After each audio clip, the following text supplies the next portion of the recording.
terrorisme, création d'un suivi des détenus libérés et d'un parquet national. Édouard Philippe, Premier ministre français, lors de la présentation d'un nouveau plan de lutte contre le terrorisme, à Levallois-Perret, vendredi 13 juillet 2018.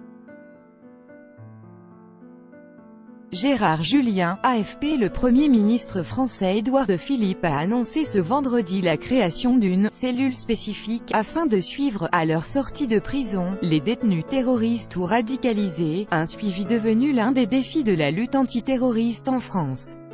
Il a également confirmé la création d'un parquet national antiterroriste, PNAT, pour faire face à la menace terroriste en France, en dépit des critiques de nombreux magistrats.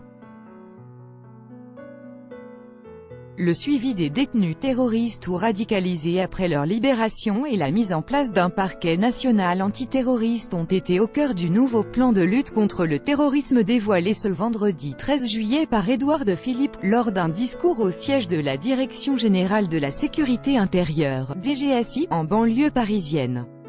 La cellule spécifique, annoncée, sera placée au sein de l'unité de coordination de la lutte antiterroriste, UCLAT, et associera le renseignement pénitentiaire, a précisé le Premier ministre, alors qu'environ 450 détenus terroristes ou radicalisés devraient être libérés d'ici fin 2019, d'après lui.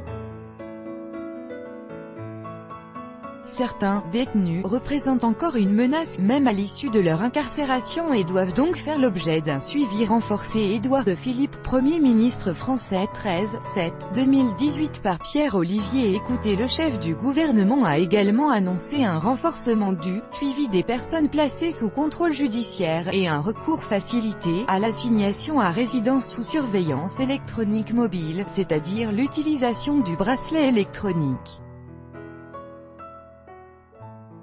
Diffusion accrue des informations des services de renseignement. Ces mesures doivent s'accompagner d'un renforcement du renseignement pénitentiaire. Créé en février 2017, le Bureau national du renseignement pénitentiaire suit actuellement 3000 personnes et transmet ces informations aux services de renseignement intérieur. Une note de renseignement sur les sortants a été créée pour les profils terroristes islamistes, TIS.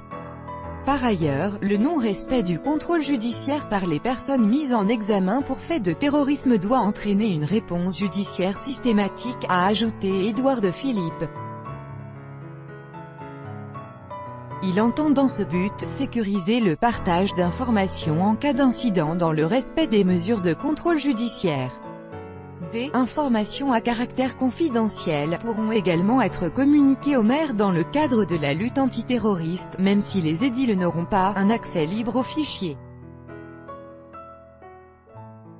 Il ne s'agit pas de dire aux maires de France qu'ils vont devenir des agents de la DGSI, car ils ne le souhaitent pas et ce ne serait pas souhaitable. Il s'agit en revanche que l'intensité dans la circulation de l'information soit accrue, précise encore le Premier ministre, ex-Les Républicains. Parquet national antiterroriste annoncé en décembre 2017 par la garde des Sceaux. Nicole Belloubet, puis écarté du projet de réforme de la justice présenté au printemps, le parquet national antiterroriste a fait son grand retour dans la bouche du Premier ministre. Il estime qu'il est désormais nécessaire de permettre à un procureur de se consacrer à temps plein à la lutte antiterroriste. Un combat jusqu'à présent à la charge d'une section du parquet de Paris. Ce PNAT bénéficiera d'une équipe de magistrats et de fonctionnaires renforcée. Sa création s'accompagnera par ailleurs de la désignation de procureurs délégués antiterroristes au sein des parquets territoriaux les plus exposés, a déclaré le chef du gouvernement. Ces membres formeront un vivier de magistrats immédiatement et efficacement mobilisables en cas d'attaque terroriste.